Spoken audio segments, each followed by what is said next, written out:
क्या होगा जब एक साधारण इंसान के शरीर में परमेश्वर की असीमित शक्ति उतर आए। एक ऐसा योद्धा जिसने निहत्थे ही एक खूंखार शेर को बीच से चीर डाला और जिसके क्रोध ने 3000 पलिश्ती सैनिकों को उनके ही मंदिर में मिट्टी में मिला दिया। लेकिन इतनी अजेय ताकत होने के बावजूद उसकी सबसे बड़ी कमजोरी क्या थी? स्त्रियों की सुंदरता और एक पलिश्ती लड़की का घातक आकर्षण। कैसे एक स्त्री के धोखे ने इस अपराजेय योद्धा को पलिश्तियों के जाल में फंसा दिया।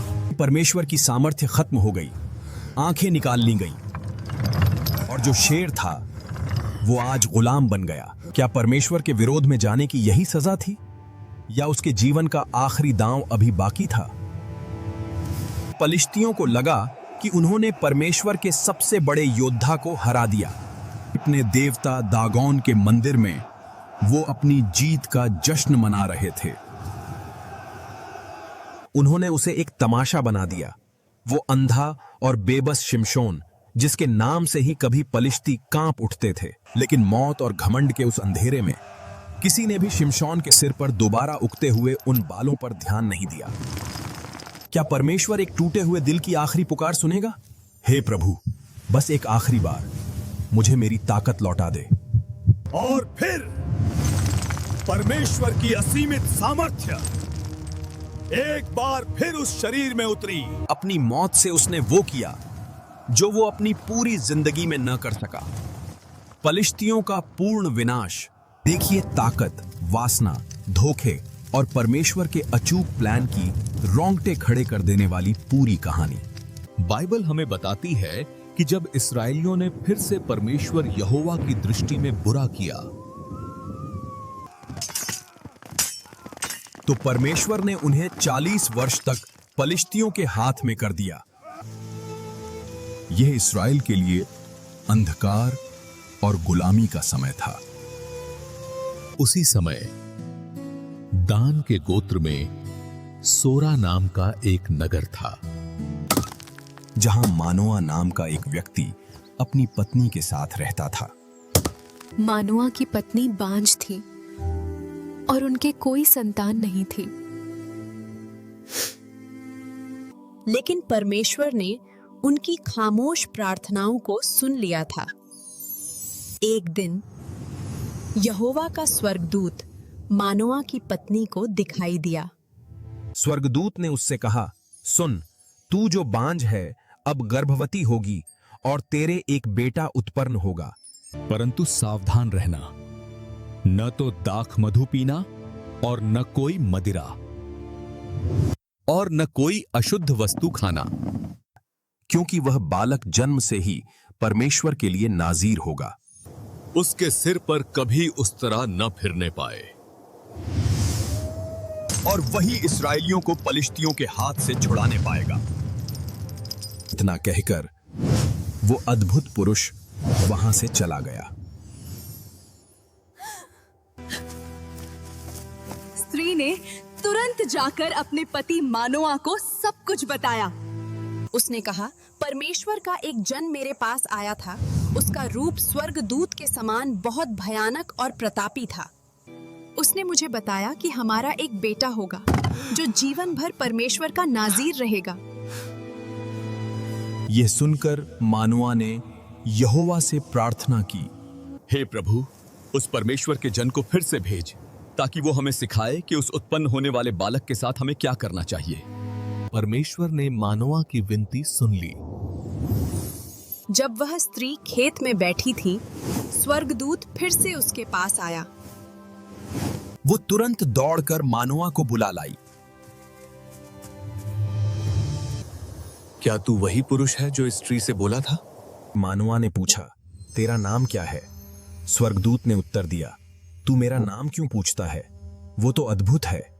तब मानोआ ने एक बकरी का बच्चा और अन्न बलि लेकर एक चट्टान पर यहोवा को चढ़ाया। और उस स्वर्गदूत ने मानोआ और उसकी पत्नी के देखते देखते एक अद्भुत काम किया। जब वेदी पर से लौ आकाश की ओर उठी। तो यहोवा का स्वर्गदूत उसी लौ में होकर ऊपर चढ़ गया। मानोआ डर गया था, लेकिन उसकी पत्नी ने उसे समझाया कि परमेश्वर उन्हें मारना नहीं बल्कि आशीष देना चाहता है। कुछ समय बीता।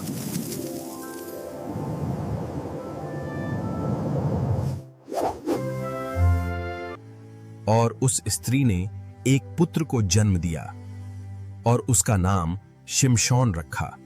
वह बालक बढ़ने लगा और यहोवा ने उसे आशीष दी। और दान के शिविर में परमेश्वर की आत्मा उसे उभारने लगी। एक महान योद्धा तैयार हो रहा था।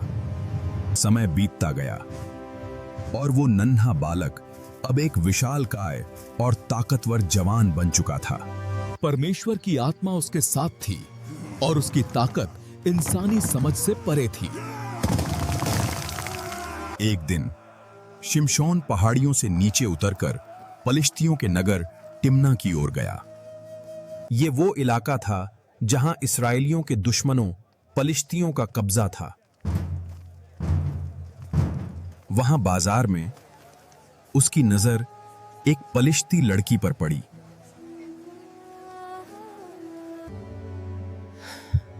और वो उसकी सुंदरता को देखकर पूरी तरह मोहित हो गया। शिमशोन तुरंत अपने घर सोरा लौट आया।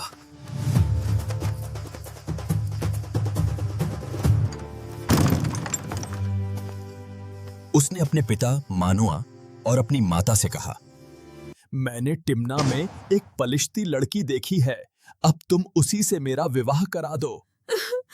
उसके माता पिता ये सुनकर बहुत दुखी हुए।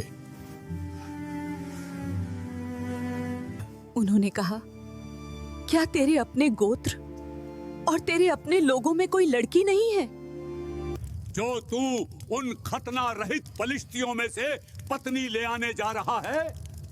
लेकिन शिमशोन अपनी जिद पर अड़ा रहा। उसने अपने पिता से कहा, मेरे लिए उसी से बात पक्की कर, क्योंकि वो मेरी आंखों को भा गई है। लेकिन उसके माता पिता नहीं जानते थे कि ये सब यहोवा की ओर से था। क्योंकि परमेश्वर पलिश्तियों के विरुद्ध कुछ करने का अवसर ढूंढ रहा था। हारकर मानोआ और उसकी पत्नी शिमशोन के साथ टिम्ना की ओर निकल पड़े। रास्ते में चलते हुए वे टिम्ना के अंगूरों के बाग के पास पहुंचे। शिमशोन किसी काम से अपने माता पिता से थोड़ा दूर बाग के अंदर चला गया। वहां एकदम सन्नाटा था। लेकिन तभी एक जवान और खूंखार शेर दहाड़ता हुआ उसकी ओर झपटा।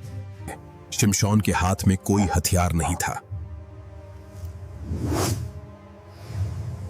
उसी पल यहोवा की आत्मा बड़ी सामर्थ्य के साथ शिमशोन पर उतरी और वो उसे और भी अच्छी लगी। लेकिन शिमशोन ने उसके जबड़ों को अपने नंगे हाथों से पकड़ लिया। जैसे कोई बकरी के बच्चे को फाड़ डालता है। शेर मरा हुआ जमीन पर गिर पड़ा। उसने अपने कपड़े झाड़े और ऐसा बर्ताव किया जैसे कुछ हुआ ही न हो। उसने अपने माता पिता को भी नहीं बताया कि उसने क्या किया था। वे टिम्ना पहुंचे। शिमशोन ने जाकर उस पलिश्ती लड़की से बात की।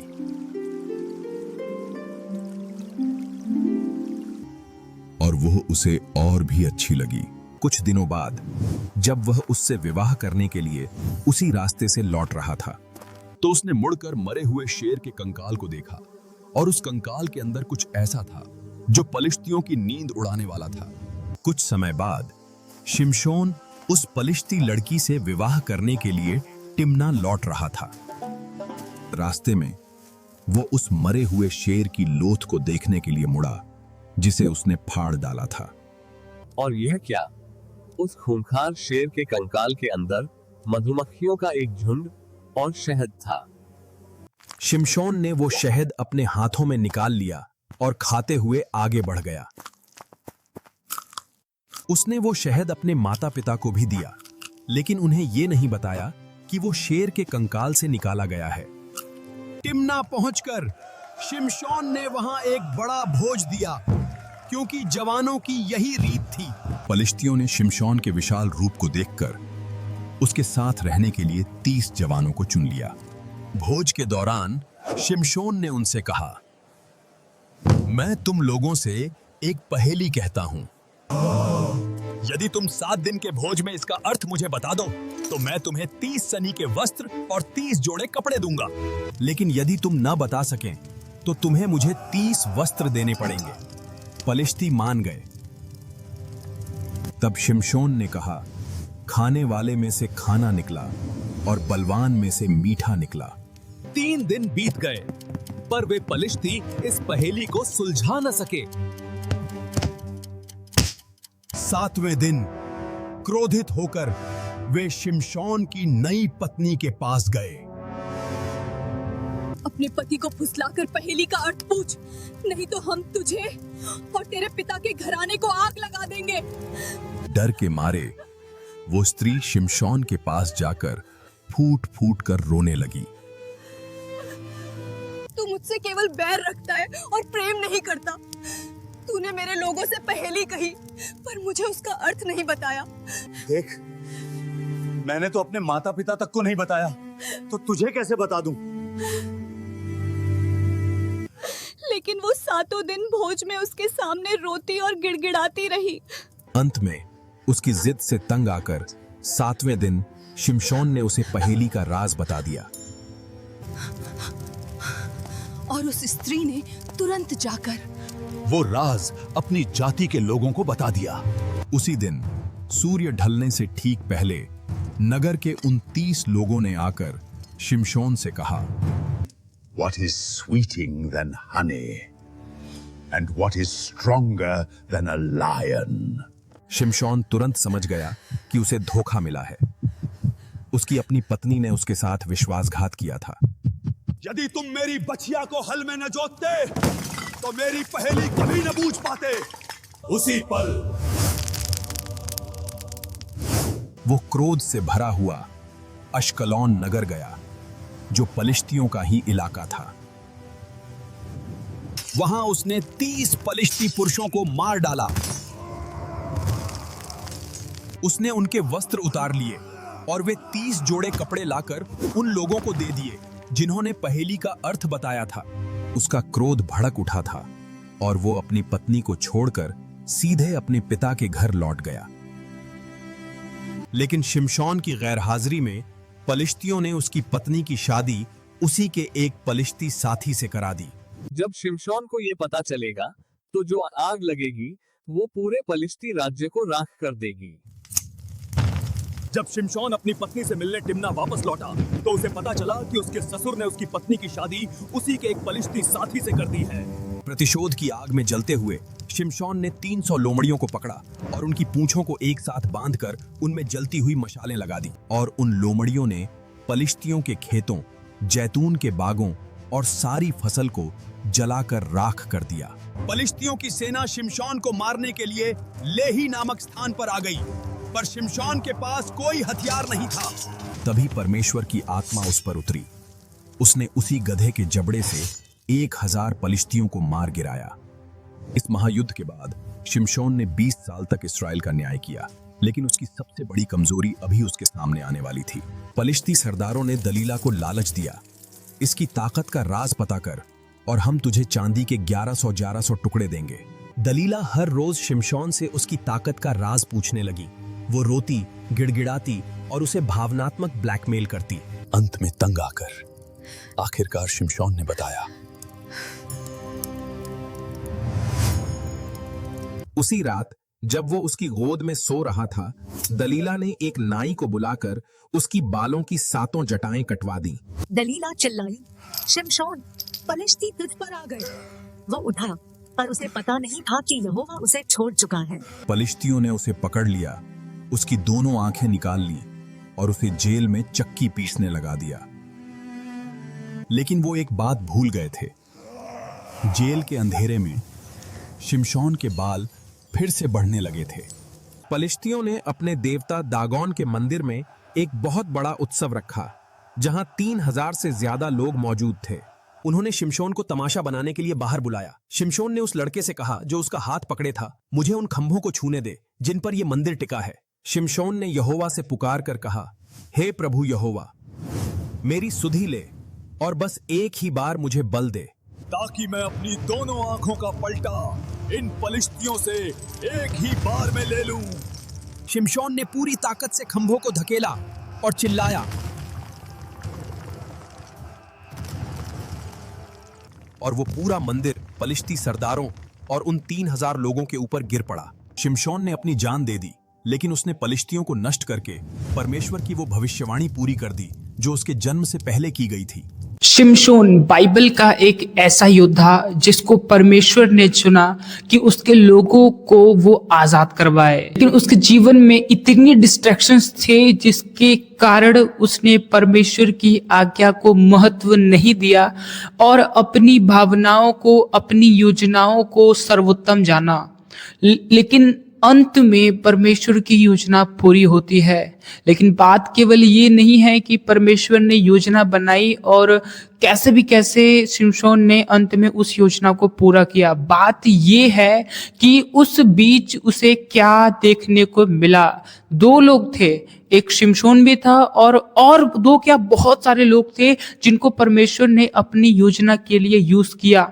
और अगर हम शिमशोन की एक तुलना करें तो मूसा को इजराइलियों को आजाद कराने के लिए और यहाँ पर फिलिस्तियों से आजाद कराने के लिए मूसा को मिस्रियों से आजाद कराने के लिए चुना गया था। दोनों का तो लगभग मोटिव एक था, लेकिन यहाँ पर कुछ डिफरेंसेस देखने को मिलता है कि कैसे शिमशोन पाप में गिरा, परमेश्वर की आज्ञा को सर्वोत्तम नहीं जाना, बल्कि मूसा ने परमेश्वर की योजना को और परमेश्वर की आज्ञाओं को सर्वोत्तम जाना। यही बताता है कि हम परमेश्वर के लिए कितना अधीन है, परमेश्वर के काम को कर तो रहे हैं, बाकी जो हमारा सफर है वो कैसा है।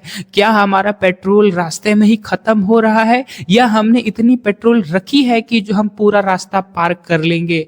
और अगर हम बात शिमशोन की करें तो शिमशोन सबसे ताकतवर था और उसके कुछ हिडन सीक्रेट्स थे जिसको वो किसी को नहीं बताता था, लेकिन अपनी योजना के तहत की गई कार्यों में और जुड़ने वाले लोगों ने उससे उसके ताकत का रहस्य जाना और उसे उसके खिलाफ यूज किया। पहले फेज में पहले एक स्त्री थी, उसके चक्कर में वहां फंसा, लेकिन वहां कैसे न कैसे भागकर आ गया। लेकिन जब सेकंड टाइम वहां पर गया, वहां पर फिर से एक स्त्री मिली और उसने भी उसे एक राज बता दिया और वहां पर भी मारा गया। एक बार तो उसे चेतावनी मिल चुकी थी और उसने सह भी लिया था, लेकिन अब दूसरी बार सेम वही योजना अपनाई जा रही है, फिर भी उसे नहीं समझ आ रहा है। क्यों? क्योंकि जैसी भावना उस समय थी वही सिचुएशन, वही भावनाएं यहाँ पर भी क्रिएट करा गया। यहाँ पर शिमशोन तो आसानी से विश्वास नहीं कर रहा था, लेकिन उस स्त्री ने उसका विश्वास जीता और ऐसा हो गया और उसने आखिरकार अपनी ताकत पूरी खो दी। लेकिन मैं आपसे कहना चाहता हूं कि आज की स्टोरी को आपने देखा है और मेरी आशा तो यही है कि आपने जरूर कुछ न कुछ सीखा होगा। शिमशोन से बहुत कुछ सीखने को मिलता है, आज्ञाकारिता और परमेश्वर पर भरोसा, परमेश्वर की अधीनता, ये सब सीखने को मिलता है जो उसके जीवन में बहुत कम थी, या यूं कहें कि वो नहीं चल रहा था इन बातों पर, जानकर भी समझकर भी नहीं चल रहा था। जब उसे पावर चाहिए होती थी परमेश्वर से प्रार्थना करता था। इसका मतलब यह है कि उसका विश्वास परमेश्वर पे था और वो परमेश्वर के सामर्थ्य को भी जानता था। लेकिन इतना सब कुछ जानने के बावजूद इतना गलत कैसे हो सकता है, ऐसा मिसलीड कैसे हो गया। यही होता है एक विश्वासी का जीवन की हर समय कदम कदम पर शैतान इस प्रकार का है कि वो फाड़ खाने वाला है। मुझे नहीं पता कि आपके साथ क्या है, ये शिमशोन के साथ उसकी प्रॉब्लम थी, हमारे साथ हमारी प्रॉब्लम है, मेरे साथ मेरी प्रॉब्लम है, आपके साथ आपकी प्रॉब्लम है। और मतलब बात तो यह है कि क्या आप उस प्रॉब्लम के तहत परमेश्वर को इनकार कर रहे हैं क्या आप परमेश्वर की योजनाओं को खत्म कर रहे हैं? क्या आप परमेश्वर की योजनाओं को काट रहे हैं? क्या आप परमेश्वर को काम करने नहीं दे रहे हैं? क्या परमेश्वर आपको चुन रहा है लेकिन आप चुनने नहीं दे रहे हैं? परमेश्वर आपको उद्देश्य दे रहा है लेकिन आप ले नहीं रहे हैं? और यही सब अगर हो रहा है तो आप समझ लीजिए कि आप भी शिमशोन के रास्ते पर हैं। भले ही आप वैसा काम नहीं कर रहे हैं जैसा शिमशोन करता था, लेकिन आप अलग कर रहे हैं, क्योंकि पुराने नियम में तो कहा गया है कि व्यभिचार बुरा है और चोरी पाप है, हत्या पाप है, लेकिन नए नियम में प्रभु यीशु मसीह कहते हैं कि अगर तुमने सोच भी लिया फिर भी पाप है। तुम वहां तो करते थे तब पाप होता था, लेकिन यहाँ पर अगर तुमने सोच लिया, तुम्हारे मन में आ गया, पाप आ गया, तभी तुमने कर दिया, तुम्हें फिजिकली करने की जरूरत नहीं है। तो यही बात है कि हमें परमेश्वर से जुड़े रहने की जरूरत है। परमेश्वर हमारा रखवाला है, परमेश्वर हमारा मार्गदर्शक है, परमेश्वर बहुत ही ज्यादा केयरिंग है। और अब मैं आपसे एक रिक्वेस्ट करता हूं कि आपने इस वीडियो से जो कुछ भी सीखा है, आप कमेंट बॉक्स में कमेंट कर सकते हैं। काफी लोग पढ़ेंगे, समझेंगे। और साथ ही साथ अगर आप चाहते हैं कि और भी अच्छे और भी बेहतर वीडियोस देखना चाहते हैं तो आप हमारे चैनल पर जाइए, आपको वहाँ पे काफी वीडियोस मिल जाएंगे। अब तक हमने बहुत सी वीडियोस अपलोड कर दी हैं जिसको हमने बाइबल के आधार पर ही बनाने का प्रयास किया है। यह वीडियो भी और इस वीडियो में जो जो बातें हो रही हैं, हर बात बाइबल के आधार पर ही रखी गई है और इसका बहुत ध्यान रखा गया है कि बाइबल के आधार पर ही हो, बाइबल से बाहर न हो।